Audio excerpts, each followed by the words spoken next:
अल्हम्दुलिल्लाहि रब्बिल आलमीन वस्सलातु वस्सलामु अला रसूलिहिल करीम व अला आलिहि व अस्हाबिहि अजमईन अम्मा बाद वअऊज़ु बिल्लाहि मिनश शैतानिर रजीम बिस्मिल्लाहिर रहमानिर रहीम शहरु रमज़ान अल्लज़ी उन्ज़िला फ़ीहिल क़ुरआन हुदल लिन्नास व बय्यिनातिम मिनल हुदा वल फ़ुरक़ान बिस्मिल्लाहिर रहमानिर रहीम रब्बिश्रह ली सदरी व यस्सिर ली अमरी वहलुल उक़दतम मिन लिसानी यफ़क़हू क़ौली।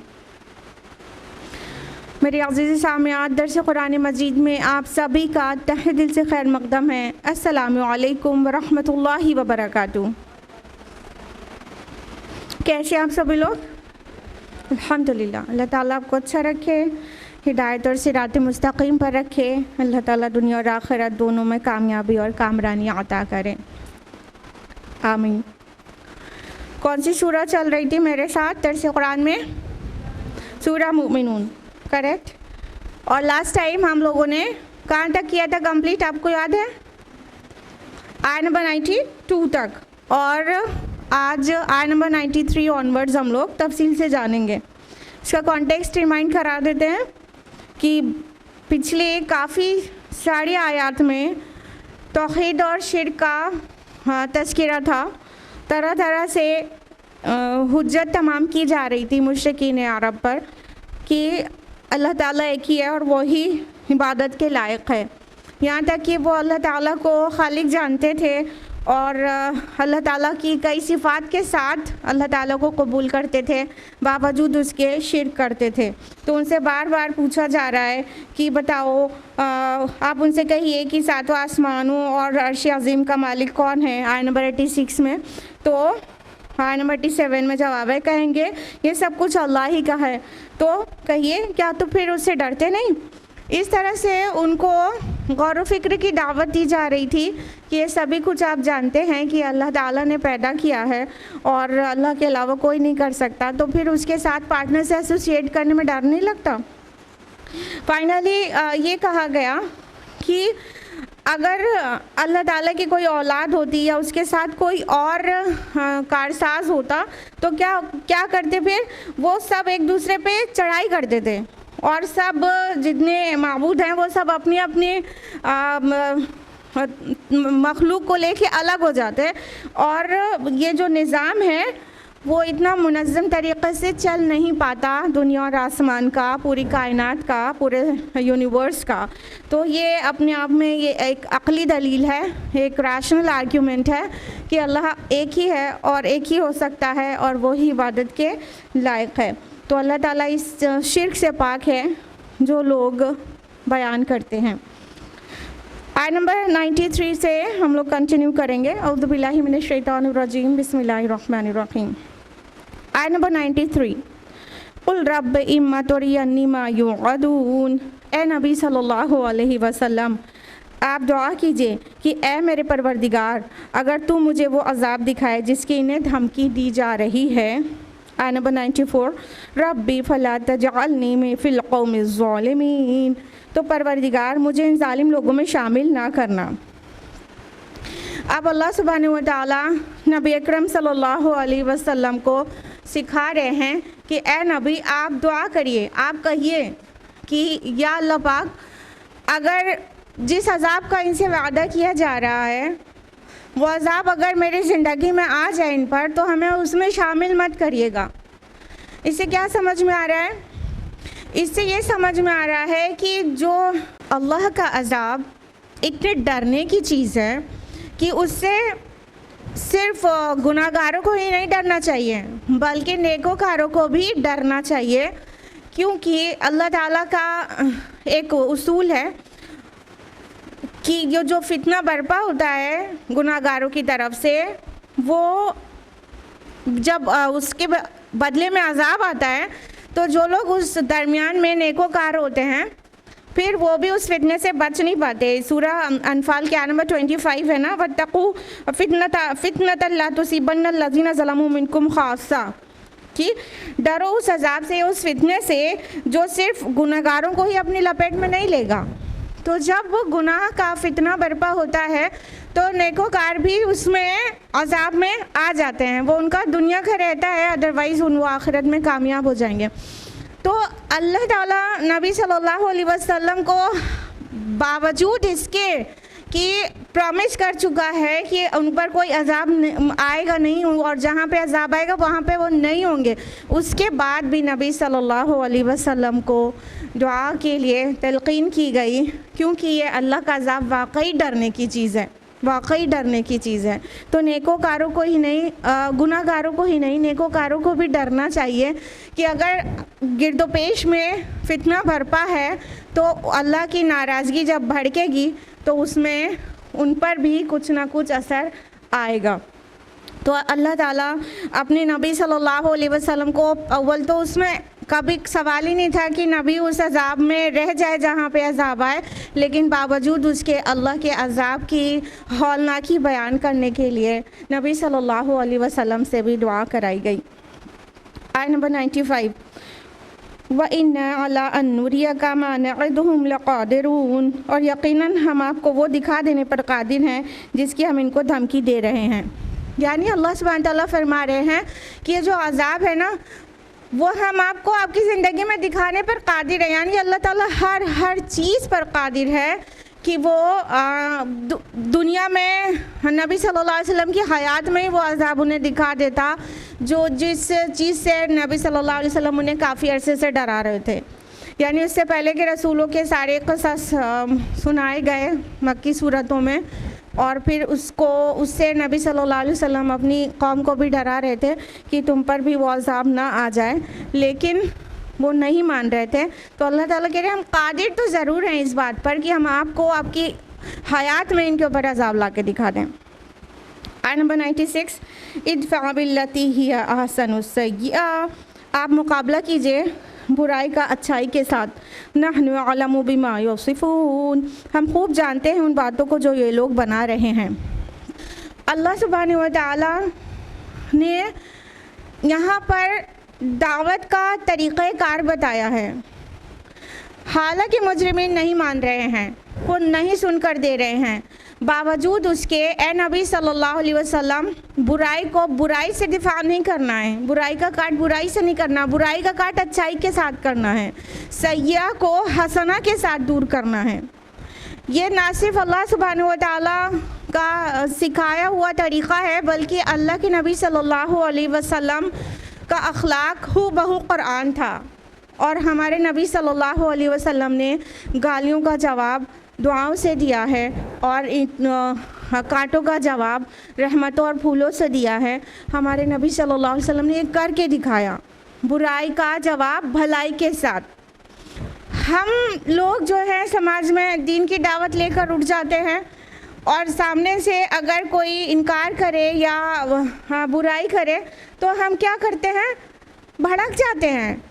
हम भी चाहते हैं कि ईंट का जवाब पत्थर से नहीं तो कम से कम ईंट से तो ज़रूर ही दें, लेकिन अल्लाह ताला ना सिर्फ नबी सल्लल्लाहु अलैहि वसल्लम को बल्कि तमाम दायाने इस्लाम को तरीक़ा सिखा रहे हैं कि बुराई को भलाई से जब दिफा किया जाता है तो उसके रिज़ल्ट्स बहुत खूबसूरत और बहुत शानदार आते हैं। आप सीरत में सुनती रहती हैं, तफसील में जाने का वक्त नहीं है, वरना ये इसके बहुत सारी मिसालें हैं कि किस तरह बुराई का जवाब भलाई से दिया गया तो उसका रिज़ल्ट क्या आया। और अल्लाह ताला फरमा रहे कि हम खूब जानते हैं जो ये बातें बनाए करते हैं। यानी ए नबी सल्लल्लाहु अलैहि वसल्लम, हमको पता है ये आपके मुतालिक क्या क्या कहते हैं, आपको साहिर, काहिन और मजनून और न जाने क्या कुछ कहा करते हैं। तो हमको अच्छी तरह से पता है कि आपके बारे में क्या क्या बातें बनाते हैं जिससे आपको तकलीफ़ होती है, लेकिन उस तकलीफ़ के बाद भी इनके नाफरमानियों का जवाब और इनकी बदमाशियों का जवाब हुस्न के साथ ही, नेकी और खैर और भलाई के साथ ही दीजिए। आय नंबर 97, वक़ुल रब्बि अऊज़ु बिका मिन हमाज़ातिश शयातीन, और कहिए कि ऐ मेरे रब, मैं तेरी पनाह में आता हूँ शयातीन की छूत से। वअऊज़ु बिका रब्बि अन यहज़ुरून, और ऐ मेरे रब, मैं तेरी पनाह तलब करता हूँ इससे कि वो मेरे पास भी आएँ। अब देखिए, जब कोई सामने से भड़कता है तो इधर से शैतान लग जाता है, यानी अंबिया को भी नहीं छोड़ता है कि विस्परिंग करे, तो शैतान लग जाता है और वो हम्स शुरू कर देता है। हम आज़ाती शयातीन से पनाह मांगने के लिए कहा गया ना। हम्स का माना होता है शैतानी वसवसा, और ये हम्स निचोड़ने या चुभोने के माना में भी आता है। तो शैतान एक्चुअली एक कचूगा ही लगाता है, चुभोता ही है, निचोड़ता ही है। और जब कोई चीज़ निचोड़ी जाती है तो एक बार नहीं निचोड़ी जाती ना, उसको बार बार निचोड़ा जाता है। तो इसी तरह शैतान जो है वो बार बार जो है वो खन्नास है, और वो वसवसे डालता है, फिर छुप जाता है, फिर वापस आता है, फिर हट जाता है, फिर वापस आता है, बार बार करता है। तो जब कोई सामने से मान लीजिए कोई गाली गलौज करने लगा, आप खैर की दावत दे रहे हैं, सामने से गाली गलौज और चिढ़ और चिल्लाहट, तो जो सामने वाला है, जो दाई है, उसको शैतान फौरन लाहक होगा और उसको गुस्सा दिलाएगा कि बताओ तुम कैसे कह दिया, बताओ ये तो कोई बात नहीं हुई, ऐसे कह दिया तो सही इल्ज़ाम है वगैरह वगैरह। तो शैतान वसवसे डालता है कि हम बुराई का जवाब बुराई से दें, और बुराई से बढ़कर बुराई से दें, ईंट का जवाब पत्थर से दें। तो अल्लाह ताला ने वो तरीक़ा भी बता दिया कि वो जो अनसीन क्रिएशन है हमारी तुम्हारे लिए, उससे बचने के लिए तुम क्या कर सकते हो, अपने रब की पनाह मांगो शैतानी वसवसों से, और कहो कि ए मेरे रब, मैं इस बात से भी आपकी पनाह चाहती हूँ, मेरे करीब भी आ, वसवसा डालना और मुझे नुकसान पहुँचा देना तो दूर रहा, मेरे करीब भी आए, इस बात से भी मैं आपकी पनाह चाहता हूँ। तो नबी सल्लल्लाहु अलैहि वसल्लम को ही नहीं बल्कि हम सबको भी सिखा दिया गया ना कि हम लोग समटाइम्स एकदम टाइटनेस फील करने लगते हैं कि अब शैतान है, दिखाई तो देता नहीं है, अब हम उससे कैसे लड़ें, कैसे जंग करें और उससे कैसे बचें, और अपने को बिल्कुल महसूस करते हैं कि बहुत मुश्किल में आ गए, जबकि अल्लाह ताला ने शैतान के सारे वसवास से बचने के सारी तरकीबें भी कुरान में बता दी हैं। और ये भी वाज़ेह कर दिया कि शैतान का जो मक्र है वो बहुत ही कमज़ोर है। तो ईमान जो है एक मोमिन का, उससे बहुत बहुत पुख्ता चीज़ है। शैतान का मक्र बहुत कमज़ोर है, तो डरने की ज़रूरत नहीं है, बल्कि ये दुआ पढ़ने की ज़रूरत है। रब्बि अऊज़ु बिका मिन हमाज़ाति शयातीन व अऊज़ु बिका रब्बि अन यहज़ुरून। ये दुआ पढ़ा करिए जब भी शैतान की उकसाहट आप महसूस करें। आयत नंबर 99, हत्ता इज़ा जाअ अहदहुमुल मौतु क़ाल रब्बि इरजिऊन। यहाँ तक कि जब उनमें से किसी को मौत सर पर आन खड़ी होती है तो कहता है, परवरदिगार मुझे ज़रा वापस भेज दे। अब देखिए, जो नाफरमान है, तो जब उनके पास मौत का फरिश्ता आता है तो वो चाहते हैं कि वो दुनिया की तरफ बिल्कुल लपकने लगते हैं, और मरने के बाद भी और उस वक्त भी बस चाहते हैं दुनिया में रुक जाएं, और वहाँ से पहुँचने के बाद भी चाहते हैं कि ये उनको लौटने को मिल जाए, क्योंकि जितनी शेखी खोरियाँ हैं और जितनी नाफरमानियाँ हैं और जितनी हरकतें हैं वो सारी की सारी धरी रह जाती हैं जैसे ही ये नज़ा की हालत में गया इंसान और वहाँ से अफलाक से फ़रिश्तों का नुज़ूल और दिखाई पड़ने लगा और गैब के पर्दे हट गए। सारी बदमाशियाँ ख़त्म हो जाती हैं, एक लम्हे में ख़त्म हो जाती हैं, और फिर इंसान क्या कहने लगता है कि मुझे ज़रा वापस भेज दीजिए। रब्बि इरजिऊन यहाँ वर्ड आया है। इरजिऊन तो प्लूरल है और अल्लाह ताला तो एक है, तो ये प्लूरल के सिगे में रब्बि इरजिऊन क्यों आया है, इसके लिए उलमा और मुफस्सिरून की मुख्तलिफ आरा हैं। एक तो ये कि ये जमा ताज़ीम है। आपको पता है अल्लाह ताला अपने लिए अना के अलावा नहनु भी इस्तेमाल करते हैं, तो ये जमा ताज़ीम है। ताज़ीम के लिए जो रॉयल प्लूरल होता है, जैसे बादशाह लोग ये नहीं कहते ना मैं ये करूँगा, कहते हैं हम करेंगे ना, तो ये एक तो जमा ताज़ीम के लिए हो गया। और दूसरी ओपिनियन ये है कि अल्लाह ताला से दुआ है और अल्लाह ताला के काम को पूरा करने के लिए फ़रिश्ते मामूर हैं, तो ये मलाइका से ख़िताब है अल्लाह ताला के साथ, इसलिए ये प्लूरल हो गया। और एक ओपिनियन ये भी है कि इंसान जब अल्लाह ताला से ये दुआ करता है मुझे वापस जाने दीजिए, दुनिया में वापस जाने दीजिए, तो एक बार नहीं बार बार करता है, तकरार के साथ करता है, लिहाजा ये तकरार की वजह से प्लूरल में बदल गया है। बहरहाल, तो जब गुनाहगारों को मौत आती है तो वो दुनिया की तरफ वापस पलटना चाहते हैं। क्यों? आय नंबर 100, लअल्ली अअमलु सालिहन फीमा तरक्तु कल्ला, ताकि जो कुछ मैं छोड़ कर आया हूँ उसमें नेक काम कर लूँ, हरगिज़ नहीं। इन्नहा कलिमतुन हुवा क़ाइलुहा, ये महज एक बात है जो वो कहेगा। मिन वराइहिम बरज़खुन इला यौमि युबअसून, और अब उनके पीछे एक बरज़ख हायल है उस दिन तक जब वो उठाए जाएंगे। अब अल्लाह सुब्हान तआला फरमा रहे हैं कि ये क्यों कहेगा कि मुझे दुनिया में वापस जाना है? क्योंकि वो चाहेगा बस थोड़ा सा नेक अमाल कर लूँ। ये मैंने क्या किया, हाय मेरी शामत, ये मैंने क्या किया, थोड़ा सा नेक अमाल कर लूँ, इसलिए मुझे वापस भेज दीजिए अल्लाह पाक। अब गलती नहीं करूँगा, अब गुनाह नहीं करूँगा, अब नबियों को और दाइयों को नहीं झुटलाऊँगा, अब उनका इनकार नहीं करूँगा। बस इस बेचैनी में, बेकरारी में वो ये कहेगा कि बस एक बार जाने को दे दीजिए वापस दुनिया में, दारुल अमल में एक बार जाने को दे दीजिए। लेकिन अल्लाह ताला क्या कहेंगे फटकार के? कल्ला, हरगिज़ नहीं, ये नहीं हो सकता। ईमान बिल गैब मतलूब था ना। जब गैब के पर्दे उठ गए तो किस बात का अमल और किस बात का ईमान? ईमान बिल गैब मतलूब है। तो जब इसलिए गैब के पर्दे उठने के बाद कोई ज़रूरत नहीं है कि अब भी इंसान ना माने, हालात ही नहीं है, अब तो सब दिख रहा है। उसी को मानने और के लिए कहा गया था, अब तो सब आंखों से दिख रहा है, तो अब ईमान किस फ़ायदे का है और नेक अमाल किसी भी काम के नहीं होंगे। देखिए, मौत में कदम रखते ही इंसान का जो इंतज़ार है वो ख़त्म हो जाता है और एक नई दुनिया में पहुंच जाते हैं। अगर आप गौर करें तो इंसानी इनफाइनाइट लाइफ के 3 मराहिल हैं।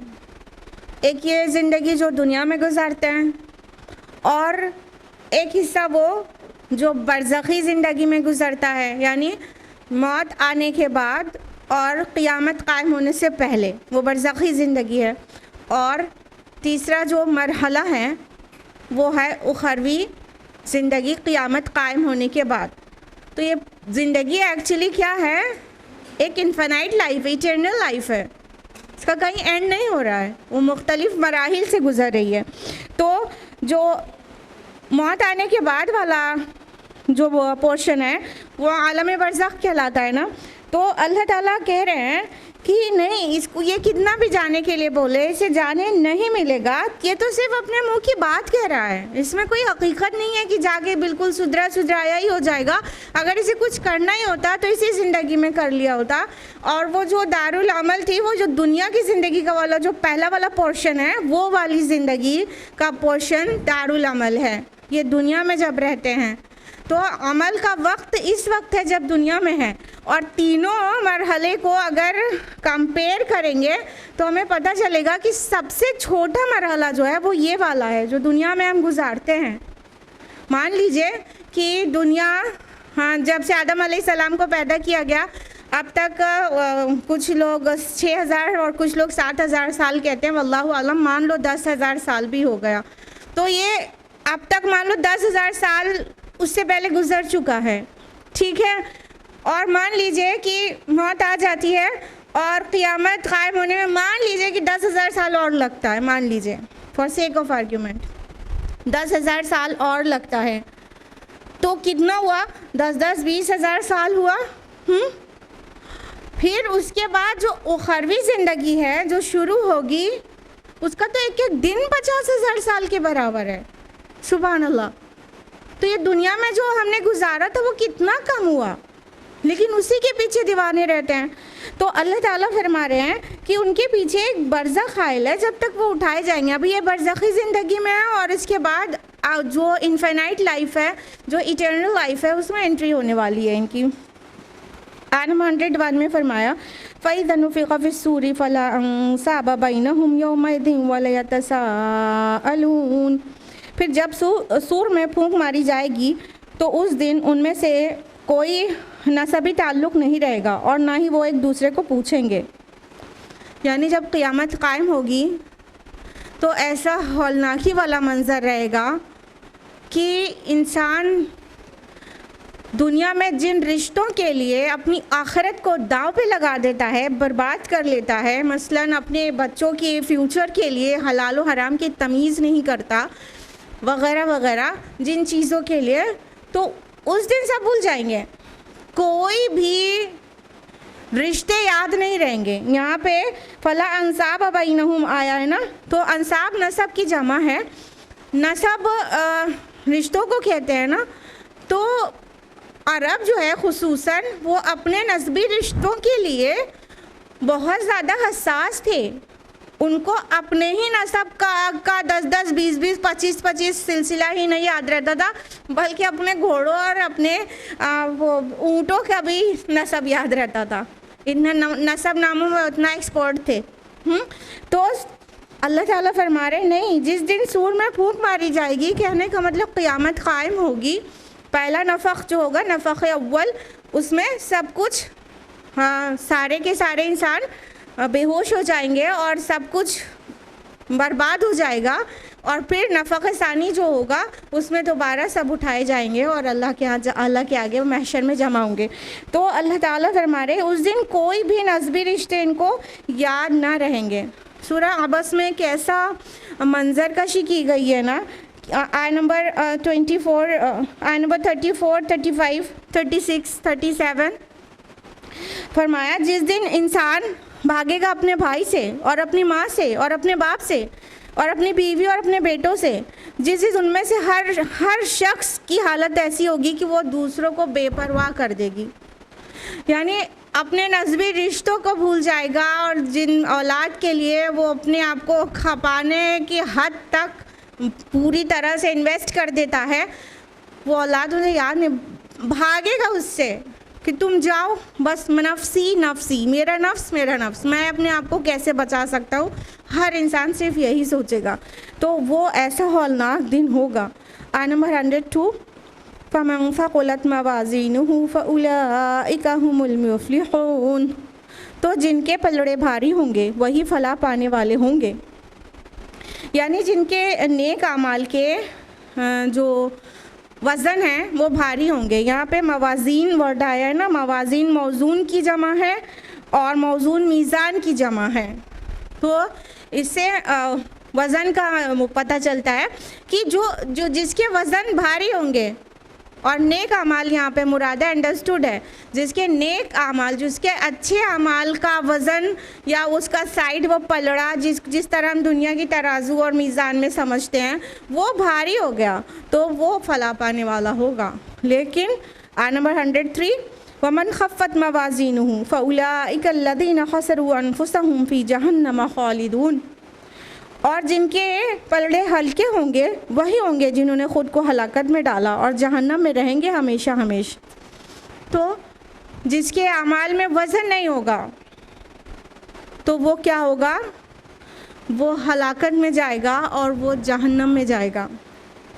अब देखिएगा कि अमाल की गिनती भी होगी, काउंटिंग भी होगी, लेकिन उसका वज़न ज़्यादा इम्पॉर्टेंट है।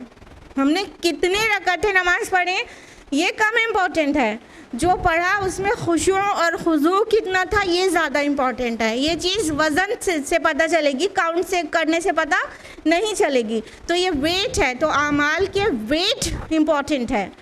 खुलूस से दिल से कहा गया कोई कलमा तौहीद वो बहुत ज़्यादा वज़नी होगा, और बस ऐसे ही ज़ुबान फेर लिया और बहुत सी हज़ारों दानों की तस्बीह पूरी रट डाली, वो वज़नी नहीं होगा।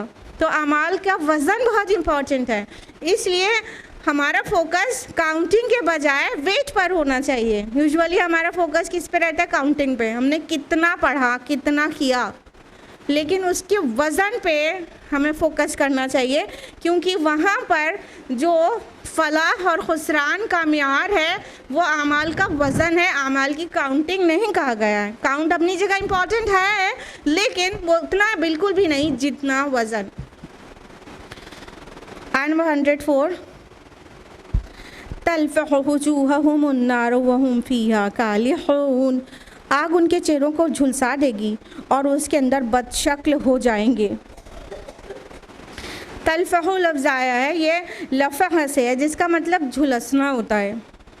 उसको सहाबा इस तरह एक्सप्लेन करते थे कि जैसे बकरी की सिरी होती है, उसको जब आग में तपाया जाए तो देखिए आंखें बाहर निकल आती हैं और पूरा चेहरे पे मतलब कालिक हो जाती है, और वो उसको पकाने से क्या होता है, तेवरी चढ़ जाती है, अजीब सी डरावनी सी शक्ल बन जाती है ना बकरी की सिरी। अगर कभी आपने पकाया हुआ हो या पकी हुई देखा हो, यानी आग में उसे जो झुलसाया जाता है, तो इस तरह से इंसान बदशक्ल हो जाएगा कि जैसे मतलब उस डरावनी सी शक्ल बन जाएगी उसकी, इतनी डरावनी सी, बहुत मतलब ज़रा तसव्वुर करिए कि हम लोग अपने स्किन के किसी भी पोर्शन में जलने को पसंद नहीं करते हैं। कट जाता है उतनी तकलीफ़ नहीं होती, लेकिन जलने में कितनी तकलीफ़ होती है।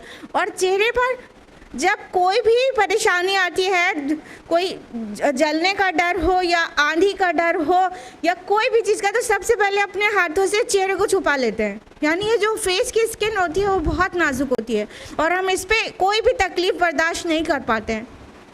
तो फेस को किस तरह से उसके ऊपर आग चढ़ी हुई होगी और चेहरा जब जलेगा तो कितनी तकलीफ़ होगी, यहाँ पर सिर्फ चेहरे को मेंशन किया गया है ताकि उसकी शिद्दत का एहसास हो सके।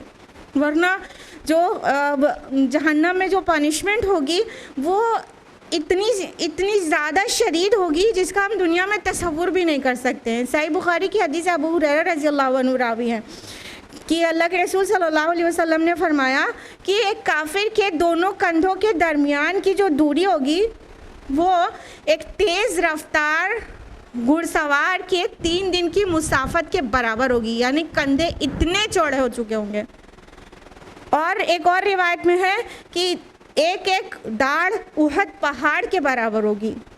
क्यों बॉडी को इतना एक्सपैंड क्यों कर दिया जाएगा? क्यों बॉडी इतनी लाइन शाइम और इतनी ज़्यादा वाइड हो जाएगी? क्योंकि देखिए स्किन से जलने का एहसास होता है। जब स्किन इतनी वाइड हो जाएगी तो उतना ही ज़्यादा तकलीफ़ होगी। तो इतना बढ़ा दिया जाएगा जिस्म को ताकि जलन का एहसास और तकलीफ़ का एहसास उतना ज़्यादा हो सके। अल्लाहुम्मा ला तजअलना मिनहुम, आमीन। नंबर 105, अलम तकुन आयाती तुतला अलैकुम फकुंतुम बिहा तुकज़्ज़िबून। उनसे कहा जाएगा कि मेरी आयत तुम्हें पढ़कर नहीं सुनाई जाती थी तो तुम उनको झुटलाया करते थे। मतलब ये सज़ा क्यों दी जाएगी?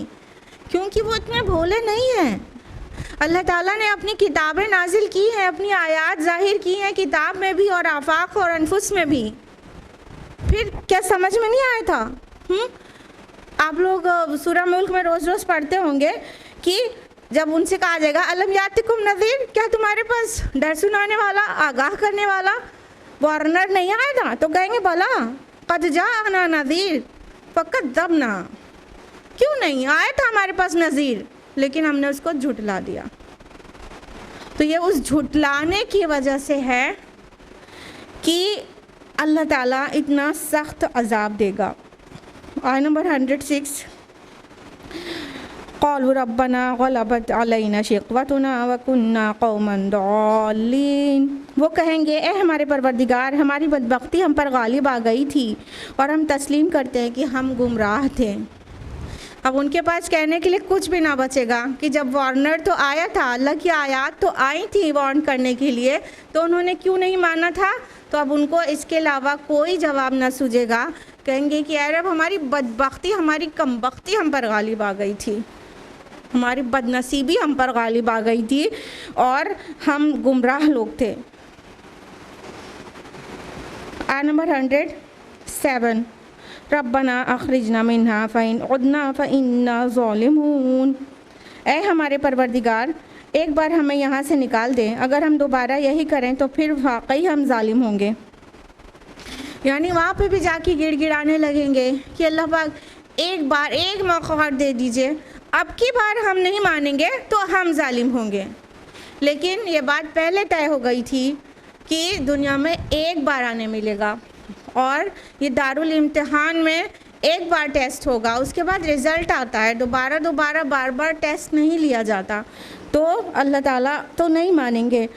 तो ये बहुत ही घाटे का सौदा होगा कि हम इस दुनिया की ज़िंदगी को संवारने की वजह से, जो कि बहुत छोटी है, उसको संवारने में लगे रहें और हम हक़ाइक़ को भूले रहें और रसूलों को और दायान को झुटला दें और किताब को झुटला दें। ये तो बहुत घाटे का सौदा है। आयत नंबर 108, क़ालक़्सऊ फ़ीहा वला तुकल्लिमून। अल्लाह फरमाएगा अब तुम ज़लील व ख़ार होकर उसी में पड़े रहो और मुझसे बात न करो। अब अल्लाह ताला क्या कहेंगे, अब तुम ज़िल्लत व ख़ारी के साथ पड़े रहो इसी में। क़ालक़्सऊ वर्ड आया है ना, इक़्सा ख़सा का मतलब होता है कुत्ते को जिसे दुत्कारा जाता है उसको कहते हैं।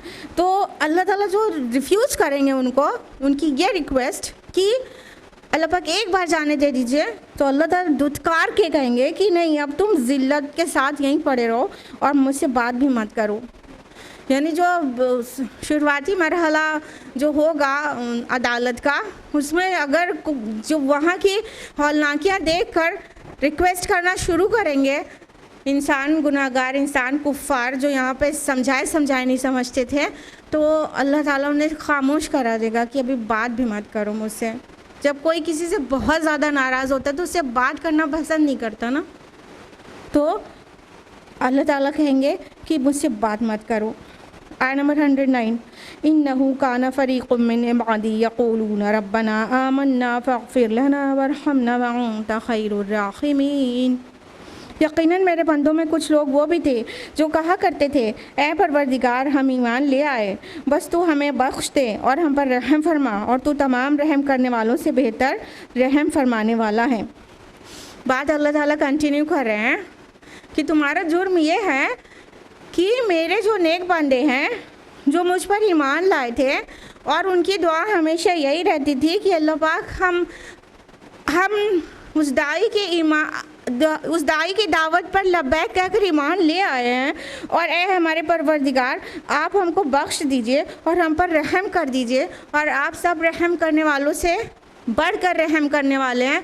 वो उसके अंदर इतनी आजिज़ी और इनकिसारी होती थी, तो तुम उसका क्या रिस्पांस देते थे।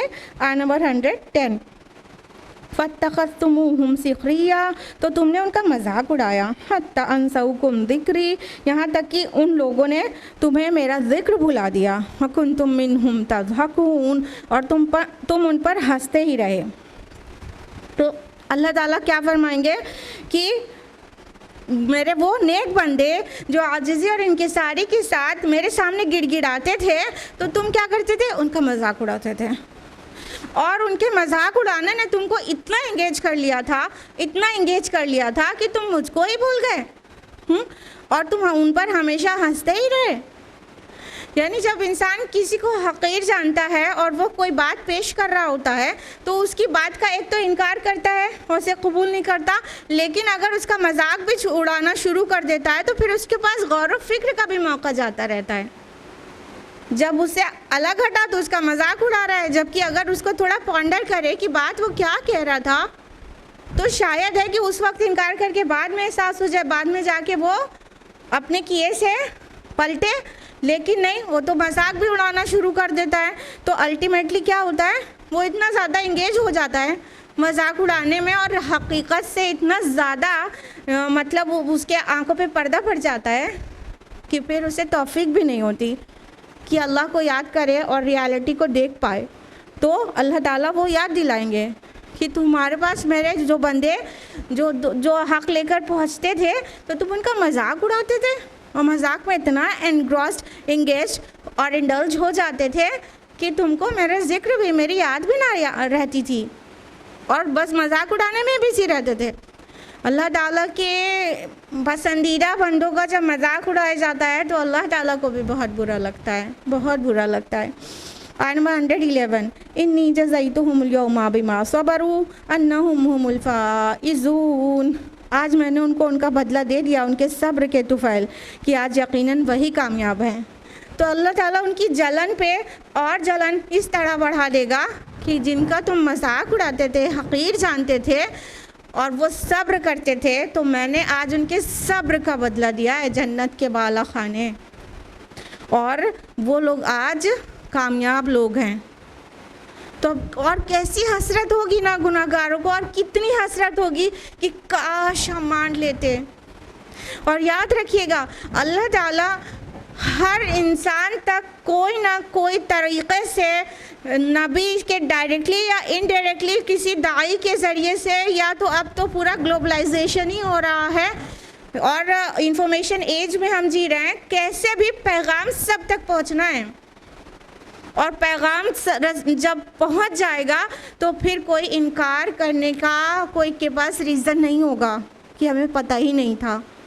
तो अल्लाह ताला हर दौर में, जब नबियों का आना भी बंद हो गया तो भी हर दौर में कुछ ना कुछ अपने दायान को खड़े रखता है और उनकी मखसूस हिफाजत करता है, ताकि ये पैगाम रसानी का काम होता रहे और रोज़े आखिरत इनके ऊपर, जिनको नहीं मान कर देना है, इनके ऊपर ये बात दलील और बुरहान बन के इनके ख़िलाफ़ साबित हो जाए। तो अल्लाह के नबी प्लस दीगर दायान इस्लाम जो नबी के बाद आते हैं और हर दौर में होते हैं, उनके साथ भी यही किया जाता है। वो नबी वाला काम करते हैं, वो नबी वाली तकलीफ़ें उन्हें बर्दाश्त करनी पड़ती हैं, उनका मजाक उड़ाया जाता है। तो अल्लाह ताला गज़बनाक होकर उस दिन कहेगा कि तुम तो मजाक ही उड़ाते रहे, लेकिन आज देख लो उनको सिला मैंने उनके सब्र का दिया है। क्योंकि कोई नबी और कोई दाई इस्लाम बिना सब्र के कामयाबी के रास्ते तक को तय नहीं कर सकता। सब्र तो करना ही करना पड़ता है। तो जन्नत एक्चुअली सब्र का बदला है, सब्र का। इसको लाइटली ना लिया करिए सब्र को। सब्र बहुत बड़ी चीज़ है। चाहे इंसान कितने अच्छे अच्छे काम करे, लेकिन कुछ कठिन मराहिल में सब्र ना करे तो सब कुछ वेस्ट हो जाएगा ना। इसलिए सब्र बहुत अहम चीज़ है। यहाँ पे देखिए कितना अजीम सतह पर, कितना मतलब शौक़ दिलाने वाले तरह से यहाँ पे सब्र को मेंशन किया जा रहा है। आज मैंने उनको बदला दे दिया उनके सब्र के तुफ़ैल। सुभान अल्लाह, ये जन्नत जो है सब्र का बदला है। आयत नंबर 112, क़ाल कम लबिस्तुम फ़िल अर्दि अदद सिनीन। फिर वो उनसे पूछेगा तुम लोग कितना अरसा ज़मीन में रहे हो सालों की गिनती में। आयत नंबर 113, क़ालू लबिस्ना यौमन औ बअदा यौम फसलिल आदीन। वो कहेंगे हम तो रहे हैं वहाँ बस एक दिन या एक दिन का कुछ हिस्सा, तो आप पूछ लें हिसाब किताब करने वालों से। अब अल्लाह ताला उनको जो आखिरत में जमा है महशर में, उनके सामने वो दुनिया की ज़िंदगी का भी मरहला है, याद है उनको, और बरज़खी ज़िंदगी का भी मरहला है, और ये इटर्नल लाइफ जो स्टार्ट हो चुकी है, यानी आखिरत की ज़िंदगी, क़यामत की ज़िंदगी का एक एक दिन भी उनके सामने है। सब कुछ उनके नॉलेज में भी है, मेमोरी में भी है। अब अल्लाह ताला उनसे पूछेगा अच्छा बताओ तो तुम दुनिया में कितनी देर रहे। वहाँ की औलनाकियाँ देखने के बाद और वहाँ की दिन की तवालत 50,000 साल देखने के बाद वो कहेंगे एक दिन या एक दिन का कोई हिस्सा, दिन का कोई हिस्सा, बस एक दिन या एक दिन का एक हिस्सा, जिसको एक पहर कह सकते हैं, बस इतनी देर रहे हैं, बस इतनी देर रहे हैं। और अल्लाह पाक ज़रा गिनने वालों से पूछ लीजिए, जो एक्सपर्ट है मैथमेटिक्स में, उनसे पूछ लीजिए। इससे मुराद फरिश्ते भी हो सकते हैं कि उनका काम हर चीज़ का रिकॉर्ड मेंटेन करना है, तो ज़रा फरिश्तों से पूछ लीजिए। और इससे मुराद वो लोग भी हो सकते हैं जो मैथमेटिक्स में एक्सपर्ट हैं, इंसान है बट मैथमेटिक्स में एक्सपर्ट है, उनकी काउंटिंग और उनका कैलकुलेशन बहुत स्मार्ट है।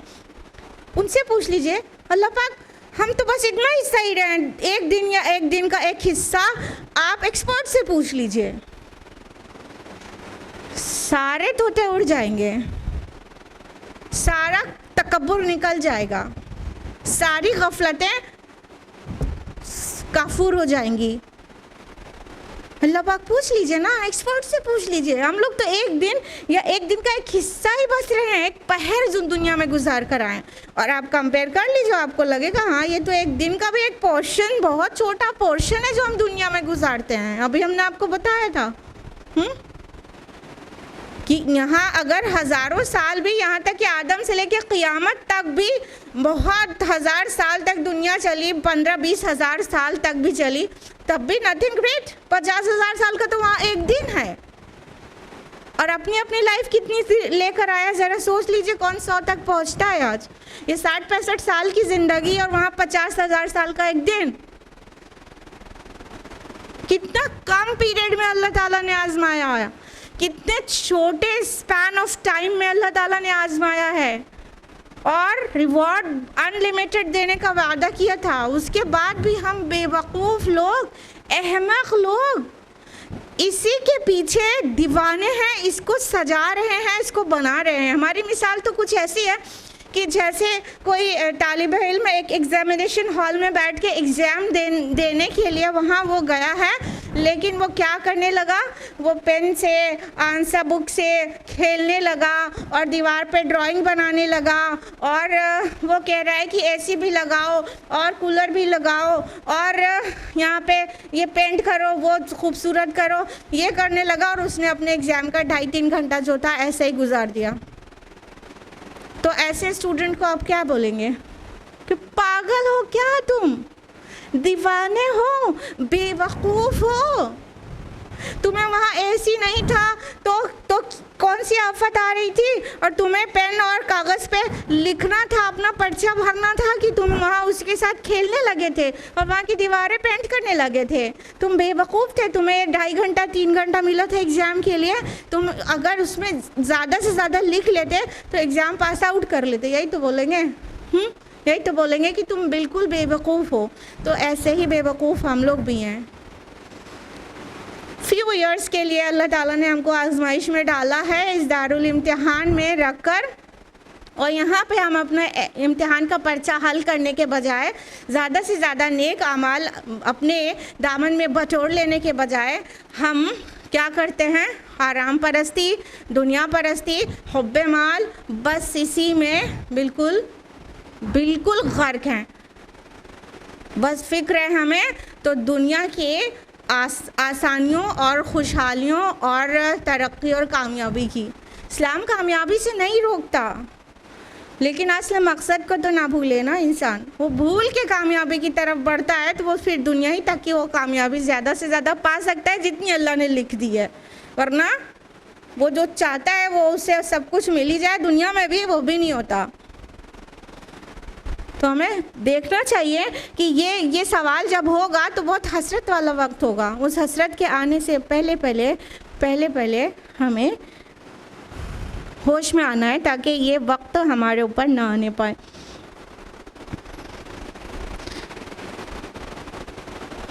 आयत नंबर 114, क़ाला इल्लबिस्तुम इल्ला क़लीलन लौ अन्नकुम कुंतुम तअलमून। अल्लाह फरमाएगा वाक़ईतन तुम लोग नहीं रहे हो मगर बहुत थोड़ा ही अरसा, काश के तुम लोग जानते होते।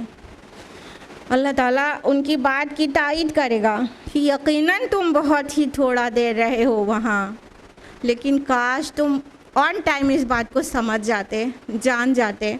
किताब में बार बार तो कहा गया था, कुरान में आखिरत की आयत लगता है कि एक सफ़ा भी ऐसा नहीं गुजरता जहाँ पर डायरेक्टली या इनडायरेक्टली आखिरत का तज़किरा ना हो। अब इससे ज़्यादा ह्यूमैनिटी को क्या चाहिए था, इतने सारे रिमाइंडर्स, लेकिन तब तुम्हें होश आ गया होता ये दिन आने से पहले कि अब तुम्हें दिख रहा है इतनी तवील ज़िंदगी है, तब वो दारुल इम्तिहान में तुम्हें होश आ गया होता तो तब कितना अच्छा होता, काश के तुम जानते होते। आयत नंबर 115, अफ़हसिबतुम अन्नमा खलक़नाकुम अबसा व अन्नकुम इलैना ला तुरजऊन। क्या तुमने ये समझा था कि हमने तुम्हें बेकार पैदा किया था और ये कि तुम हमारी तरफ लौटाए नहीं जाओगे। अब अल्लाह ताला कहेंगे कि जो दुनिया में करके आए हो वो क्या शो कर रहा है, तुमने क्या समझा था, हमने तुम्हें अबस ही पैदा किया है, बातिल पैदा किया, बेमकसद पैदा किया था। ये कारखाने हयात को देखकर ये आसमान और ज़मीन में बहुत सारी निशानियाँ और एक अल्लाह की किताब में आयात, इन सब को पढ़कर कहीं महसूस होता है कि इंसान बेमकसद पैदा किया गया है। ज़रा सा ज़िंदगी पर गौर करेंगे तो बिल्कुल वाज़े हो जाएगा कि अल्लाह ताला ने इंसान को बेमकसद नहीं पैदा किया। इतने छोटे से कुर्रे अर्ज़ी पर हम रहते हैं, ये अर्थ, उसके बाहर सन, उसके बाहर अपनी मिल्की वे गैलेक्सी और इतनी सारी अनलिमिटेड अनकाउंटेबल गैलेक्सीज और इतना बड़ा स्पेस, ये सब कुछ अल्लाह ताला ने पैदा कर दिया। बेकार ही पैदा किया है। रात आती है, दिन आता है और तो तुम खाते हो और तुम्हारा खाना थोड़ी देर के बाद, डाइजेशन के बाद तुम्हारा वजूद बन जाता है, तुम्हें एनर्जी देता है। क्या बेकार ही ये सारा सिस्टम चलाया था हमने, बिना वजह ही पैदा कर दिया था। इंसान कभी भी गौर से सोचे तो वो समझ जाएगा, बग़ैर इवन किताब को पढ़े, कोई वही को पढ़े, वो समझ जाएगा मैं बेकार नहीं पैदा किया गया है, कोई तो मकसद है। और फिर वो मकसद ये अल्लाह की वही बयान कर देगी क्या मकसद है। इस दुनिया में आजमाया जाना मकसद है। हम अल्लाह ताला का यूनिवर्सल क्रिएशन प्लान ही भूल जाते हैं, हम अपनी मकसद हयात ही भूल जाते हैं। तो मसला यहाँ है। अल्लाह ताला फटकारते हुए जब पूछेगा तो क्या जवाब देंगे? क्या तुमने क्या समझा था? हमने तुम्हें बेमकसद पैदा किया था। अल्लाह ताला पाक है इस बात से ना कि कोई काम आबस करे, बिना मकसद के ही कोई काम करे। नहीं, अल्लाह ताला इस चीज़ से बिल्कुल पाक है। नंबर 116, फ़तअल्लाहुल मलिकुल हक़, वो तो बहुत ही बुलंद व बाला है, अल्लाह जो हकीकी बादशाह है, यानी इस चीज़ से पाक है, इस चीज़ से बहुत बुलंद है जो तुम ये समझ बैठे हो कि बिना वजह ही पैदा किया है। There is no life after death. Realism की फ़िलॉसफी, नेचुरलिज्म की फ़िलॉसफी, अल्लाह पाक है इन रियलिज्म और सोशलिज्म और नेचुरलिज्म की फ़िलॉसफी से कि जो कुछ दिख रहा है बस वही है, जो कुछ नहीं दिख रहा है वो कुछ है ही नहीं और कोई मकसद ही नहीं है, बस there is no life after death. और जितनी ज़िंदगी है उसमें खाओ पियो मौज कर लो। मौज करने के लिए ज़िंदगी नहीं दी गई थी, आजमाए जाने के लिए दी गई थी, आजमाने के लिए। तो उसके लिए तो हम सीरियस ना हुए। अल्लाह पाक है और बहुत बुलंद है इस चीज़ से कि हमें इस तरह ऐसे मौज करने के लिए पैदा कर देता। ला इलाहा इल्लहु रब्बुल अर्शिल करीम, उसके सिवा कोई माबूद नहीं, वो तो बहुत इज़्ज़त वाले अर्श का मालिक है, बेशक व शुबा। 117, वमन यदउ मअल्लाहि इलाहन आखर, और जो कोई पुकारे अल्लाह के साथ किसी और को माबूद, ला बुरहान लहू बिही फ़इन्नमा हिसाबुहु इंद रब्बी, जिसके बारे में उसके पास कोई दलील मौजूद नहीं है तो उसका हिसाब उसके रब के पास है। इन्नहु ला युफ्लिहुल काफ़िरून, इसमें कोई शक नहीं कि ऐसे काफिर फलाह नहीं पाएंगे। अल्लाह ताला फरमाते हैं कि जो अल्लाह के साथ और पार्टनर से एसोसिएट करे तो उसके पास कोई भी बुरहान, कोई भी दलील, कोई भी आर्ग्यूमेंट नहीं है, कोई रैशनल आर्ग्यूमेंट सेटिस्फाई नहीं करता, कोई लॉजिकल आर्ग्यूमेंट सेटिस्फाई नहीं करता और कोई भी तरह का दलील आसमानी वही के ज़रिए कहीं पर भी ऐसी नहीं है जिससे ये पता चले कि अल्लाह के साथ पार्टनर से एसोसिएट करना, शिर्क करना किसी भी तरह से जायज़ है या लॉजिकल है या रैशनल है। नहीं, कोई दलील नहीं है इंसान के पास कि वो अल्लाह के साथ शिर्क करे। फरमाया कि उसका हिसाब उसके रब के पास है। और ऐसे काफिर जो इनकार करते हैं, कितने सतहों पर इनकार किया गया ना।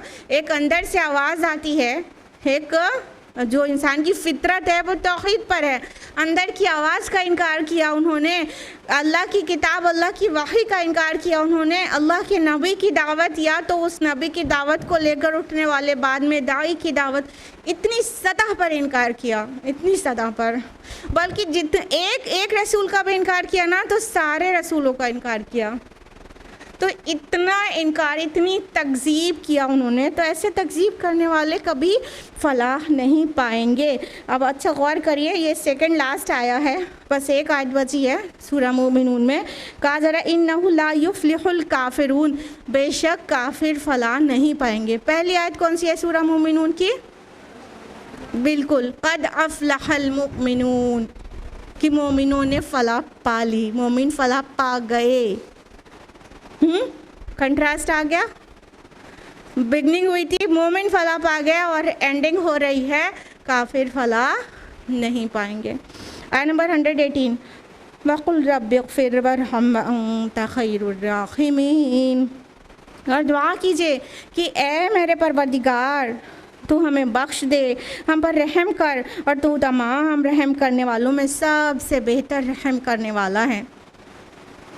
यानी नबी सल्लल्लाहु अलैहि वसल्लम और आपकी वसातत से हम सब तक ये पैगाम पहुंच गया। अब हमें ये दुआ करना चाहिए कि अल्लाह पाक हमको बख्श दे, हम पर रहम कर। और अल्लाह की सिफ़त आला ये है कि वो किसी भी रहम करने वालों से बढ़कर रहम करने वाला है। तो हमें दुआ करनी चाहिए और साथ ही अपने रब के सामने आजिज़ी और इनकिसारी का इजहार करना चाहिए। और हमें अपना मकसद हयात हरगिज़ नहीं भूलना चाहिए, क्योंकि मकसद हयात भूलने के बाद एक रास्ता बचता है, वो है हक़ की तकज़ीब का। और ऐसे तकज़ीब करने वाले, इनकार करने वाले फ़लाह नहीं पाया करते। और सबसे शुरू में बता दिया गया था कि मोमिनून फ़लाह पाएंगे। तो अल्लाहुम्मा रब्बना जअलना मिनल मुमिनून, अल्लाहुम्मा ला तजअलना मिनल काफिरून, आमीन या रब्बल आलमीन। इसके साथ ही न सिर्फ आज का दर्स बल्कि सूरा मुमिनून मुकम्मल हो गई अल्लाह ताला के फ़ज़ल से। बारकल्लाहु ली व लकुम फ़िल क़ुरआनिल अज़ीम व नफ़अनी व इय्याकुम बिल आयाति व ज़िक्रिल हकीम व आख़िरु दअवाना अनिल हम्दुलिल्लाहि रब्बिल आलमीन। अस्सलामु अलैकुम व रहमतुल्लाहि व बरकातुहू।